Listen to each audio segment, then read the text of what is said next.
امامہ آپا، آپ لاہور کب جائیں گی؟ وہ اپنے نوٹس کو دیکھتے ہوئے چونکی۔ سر اٹھا کر اس نے سعد کو دیکھا۔ وہ سائیکل کی رفتار کو اب بالکل آہستہ کیے اس کے گرد چکر لگا رہا تھا۔ کل کیوں؟ تم کیوں پوچھ رہے ہو؟ امامہ نے اپنی فائل بند کرتے ہوئے کہا۔ جب آپ چلی جاتی ہیں تو میں آپ کو بہت مس کرتا ہوں، وہ بولا۔ کیوں؟ امامہ نے مسکراتے ہوئے پوچھا۔ کیونکہ آپ مجھے بہت اچھی لگتی ہیں اور آپ میرے لیے بہت سے کھلونے لاتی ہیں اور آپ مجھے سیر کروانے لے کر جاتی ہیں اور آپ میرے ساتھ کھیلتی ہیں، اسی لیے۔ اس نے تفصیلی جواب دیا۔ آپ مجھے اپنے ساتھ لاہور نہیں لے جا سکتی؟ امامہ اندازہ نہیں کر سکی یہ تجویز تھی یا سوال۔ میں کیسے لے جا سکتی ہوں؟ میں تو خود ہاسٹل میں رہتی ہوں۔ تم کیسے رہو گے وہاں؟ امامہ نے کہا۔ سعد سائیکل چلاتے ہوئے کچھ سوچنے لگا، پھر اس نے کہا، تو پھر آپ جلدی آیا کریں۔ اچھا، جلدی آیا کروں گی، امامہ نے مسکراتے ہوئے کہا۔ تم ایسے کیا کرو کہ مجھ سے فون پر بات کر لیا کرو، میں فون کیا کروں گی تمہیں۔ ہاں یہ ٹھیک ہے۔ سعد کو اس کی تجویز پسند آئی۔ سائیکل کی رفتار میں اضافہ کرتے ہوئے وہ لان کے لمبے لمبے چکر کاٹنے لگا۔ امامہ بے دہانی کے عالم میں اسے دیکھنے لگی۔ وہ اس کا بھائی نہیں تھا۔ 10 سالہ سعد 5 سال پہلے ان کے گھر آیا تھا۔ کہاں سے آیا تھا اس کے بارے میں وہ نہیں جانتی تھی، کیونکہ اسے اس کے بارے میں اس وقت کوئی تجسس نہیں ہوا تھا، مگر کیوں لایا گیا تھا یہ وہ اچھی طرح جانتی تھی۔ سعد اب 10 سال کا تھا اور وہ گھر میں بالکل گھل مل گیا تھا۔ امامہ سے وہ سب سے زیادہ مانوس تھا۔ امامہ کو اس پر ترس آتا۔ ترس کی وجہ اس کا لاوارث ہونا نہیں تھا، ترس کی وجہ اس کا مستقبل تھا۔ اس کے 2 چچاؤں اور ایک تایا کے گھر میں اس وقت اس طرح کے گود لیے ہوئے بچے پل رہے تھے۔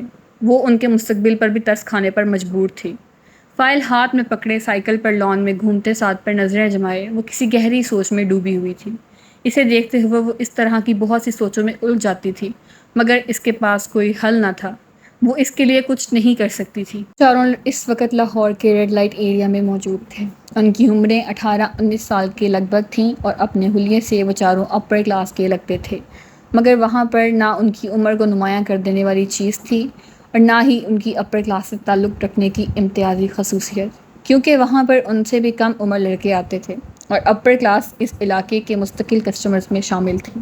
چاروں لڑکے ریڈ لائٹ ایریا کی ٹوٹی ہوئی گلیوں سے گزرتے جا رہے تھے۔ 3 لڑکے آپس میں باتیں کر رہے تھے، جبکہ صرف چوتھا قدرے تجسس اور دلچسپی سے چاروں طرف دیکھ رہا تھا۔ یوں لگ رہا تھا جیسے وہ پہلی بار وہاں آیا تھا، اور ان تینوں کے ساتھ تھوڑی دیر بعد ہونے والی اس کی گفتگو سے یہ ظاہر ہو گیا تھا کہ وہ واقعی پہلی بار یہاں آیا تھا۔ گلی کے دونوں اطراف میں کھلے دروازوں میں بناؤ سنگھار کیے عریاں کپڑوں میں ملبوس ہر عمر اور ہر شکل کی عورت کھڑی تھی۔ سفید، سانولی، سیاہ، گندنی، بہت خوبصورت، درمیانی اور معمولی شکل صورت والی۔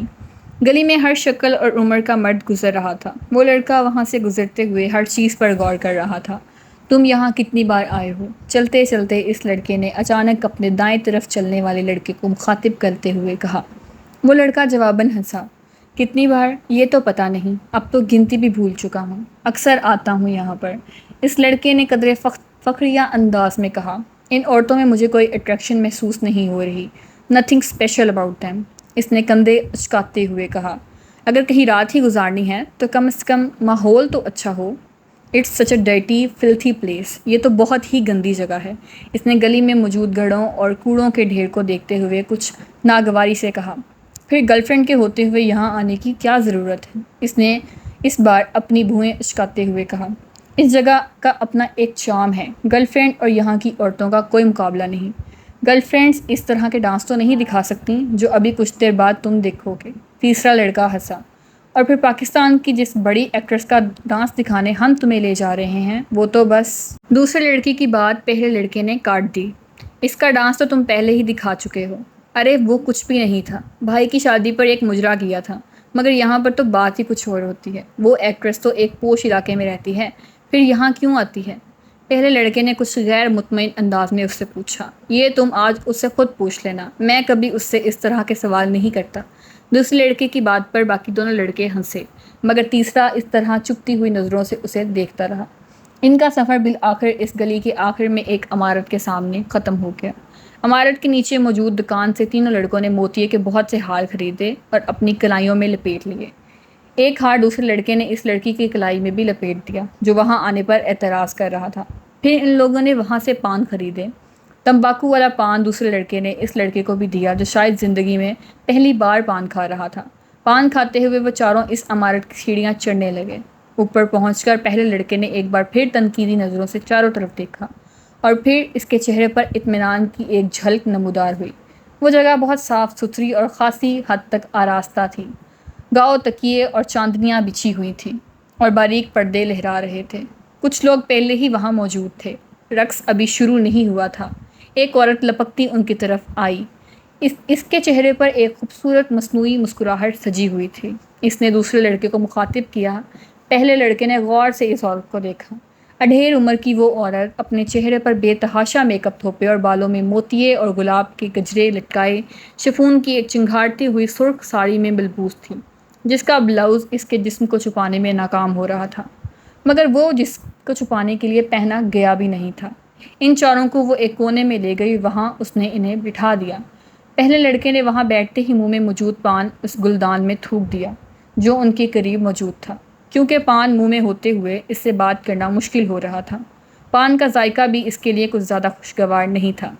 تینوں لڑکے وہاں بیٹھے مدھم آواز میں باتیں کرنے لگے، جبکہ پہلا لڑکا اس ہال کے چاروں طرف موجود گاؤ تکیوں سے ٹیک لگائے ہوئے لوگوں کو دیکھتا رہا، جن میں سے کچھ اپنے سامنے شراب کی بوتلیں اور ان میں سے اکثریت سفید لٹھے کے قلف لگے کپڑوں میں ملبوس تھے۔ اس نے عید کے اجتماعات کے علاوہ آج پہلی بار کسی اور جگہ پر سفید لباس پہننے والوں کا اتنا بڑا اجتماع دیکھا تھا۔ خود وہ اپنے ساتھیوں کی طرح سیاہ جینز اور اسی رنگ کی آدھے بازوؤں والی ٹی شرٹ میں ملبوس تھا۔ ان کی عمر کے کچھ اور لڑکے بھی وہاں انہی کی طرح جینز اور ٹی شرٹ میں ملبوس تھے۔ دیر بعد ایک اور عورت اس طرح چیختے چنگھاڑتے رنگوں والے کپڑوں میں ملبوس وہاں آ کر ہال کے درمیان میں بیٹھ کر ایک غزل سنانے لگی تھی۔ اس کے ساتھ کچھ سازندے بھی تھے۔ دو غزلیں سنانے اور اپنے اوپر اچھالے جانے والے کچھ نوٹ اٹھا کر وہ خاصی خوشی اور مطمئن ہو کر واپس چلی گئی، اور اس کے جانے کے فوراً بعد ہی فلم انڈسٹری کی وہ ایکٹریس ہال میں داخل ہوئی اور ہال میں موجود ہر مرد کی نظر اس سے جیسے چپک کر رہ گئی تھی۔ اس نے ہال میں باری باری چاروں طرف گھوم کر ہر ایک کو سر کے اشارے سے خوش آمدید کہا۔ سازندوں کو اس بار کسی تکلیف کا سامنا نہیں کرنا پڑ رہا تھا۔ گیسٹ پلیئر پر باری باری چند ہیجان انگیز گانے لگائے گئے تھے، جن پر اس عورت نے اپنا رقص پیش کرنا شروع کیا تھا، اور کچھ دیر پہلے کی خاموشی یکدم ختم ہو گئی تھی۔ چاروں طرف موجود مرد اس عورت کو داد و تحسین پیش کرنے کے ساتھ ساتھ شراب نوشی میں مصروف تھے۔ ان میں سے کچھ جو زیادہ جوش میں آ رہے تھے وہ اٹھ کر اس ایکٹریس کے ساتھ ڈانس میں مصروف ہو جاتے۔ ہال میں وہ واحد شخص جو اپنی جگہ پر کسی حرکت کے بغیر بے تاثر چہرے کے ساتھ بیٹھا تھا وہ وہی لڑکا تھا، مگر اس کے باوجود یہ اندازہ لگانا مشکل نہیں تھا کہ وہ اس ایکٹریس کے رقص سے خاصا محفوظ ہو رہا تھا۔ تقریباً 2 گھنٹے کے بعد جب اس ایکٹریس نے اپنا رقص ختم کیا تو وہاں موجود آدھے سے زیادہ مرد اتنے غفیر ہو چکے تھے کہ واپس گھر جانا ان کے لیے مسئلہ اس لیے نہیں تھا کیونکہ ان میں سے کوئی بھی گھر جانے کا ارادہ نہیں رکھتا تھا۔ وہ سب وہاں رات گزارنے آئے تھے۔ ان چاروں نے بھی وہاں رات گزاری۔ اگلے دن وہاں سے واپسی پر گاڑی میں اس دوسرے لڑکے نے جمائی لیتے ہوئے پہلے لڑکے سے پوچھا، جو اس وقت لاپرواہی سے گاڑی سے باہر دیکھنے میں مصروف تھا، کیسا رہا تجربہ؟ اچھا رہا، پہلے لڑکے نے کندھے اچکاتے ہوئے کہا۔ بس اچھا تھا اور کچھ نہیں؟ تم بھی بس؟ اس نے قدرے ناراضی کے عالم میں بات ادھوری چھوڑ دی۔ کبھی کبھار جانے کے لیے اچھی جگہ ہے، اس کے علاوہ اور کیا کہہ سکتا ہوں، مگر سم تھنگ اسپیشل والی کوئی بات نہیں۔ میری گرل فرینڈ اس لڑکی سے بہتر ہے جس کے ساتھ میں نے رات گزاری ہے، اس لڑکے نے 2 ٹوک انداز میں کہا۔ ڈائننگ ٹیبل پر ہاشم مبین کی پوری فیملی موجود تھی۔ کھانا کھاتے ہوئے وہ سب آپس میں خوش گپیوں میں بھی مصروف تھے۔ موضوع گفتگو اس وقت امامہ تھی جو اس ویکینڈ پر بھی اسلام آباد موجود تھی۔ بابا، آپ نے یہ بات نوٹ کی ہے، امامہ دن بدن سنجیدہ ہوتی جا رہی ہے؟ وسیم نے قدرے چھیڑنے والے انداز میں امامہ کی طرف دیکھتے ہوئے کہا۔ ہاں، یہ تو میں بھی پچھلے کئی ماہ سے نوٹ کر رہا ہوں۔ ہاشم مبین نے وسیم کی بات پر بیٹی کے چہرے کو غور سے دیکھتے ہوئے کہا۔ امامہ نے چاولوں کا چمچہ منہ میں رکھتے ہوئے وسیم کو گھورا۔ کیوں امامہ، کوئی مسئلہ ہے؟ بابا، یہ بڑی فضول باتیں کرتا ہے اور آپ بھی خواہ مخواہ اس کی باتوں میں آ رہی ہیں۔ میں اپنی اسٹڈیز کی وجہ سے مصروف اور سنجیدہ ہوں۔ اب ہر کوئی وسیم کی طرح نکما تو نہیں ہوتا۔ اس نے اپنے ساتھ بیٹھے وسیم کے کندھے پر کچھ ناراضی سے ہلکا سا ہاتھ مارتے ہوئے کہا۔ بابا، آپ ذرا اندازہ کریں، میڈیکل کے شروع کے سالوں میں اس کا یہ حال ہے تو جب یہ ڈاکٹر بن جائے گی تب اس کا کیا حال ہوگا؟ وسیم نے امامہ کی تنبیہ کی پرواہ نہ کرتے ہوئے اس کا مذاق اڑایا۔ سالوں گزر جایا کریں گے، مس امامہ ہاشم کو مسکرائے ہوئے۔ ڈائننگ ٹیبل پر موجود لوگوں کے چہرے پر مسکراہٹ دوڑ گئی۔ ان دونوں کے درمیان نوک جھونک ہمیشہ ہی رہتی تھی۔ بہت کم مواقع ہوتے تھے جب وہ دونوں اکٹھے ہوں اور ان کے درمیان آپس میں جھگڑا نہ ہو، مستقل بنیادوں پر ہوتے رہنے والے ان جھگڑوں کے باوجود امامہ کی سب سے زیادہ دوستی بھی وسیم کے ساتھ ہی تھی۔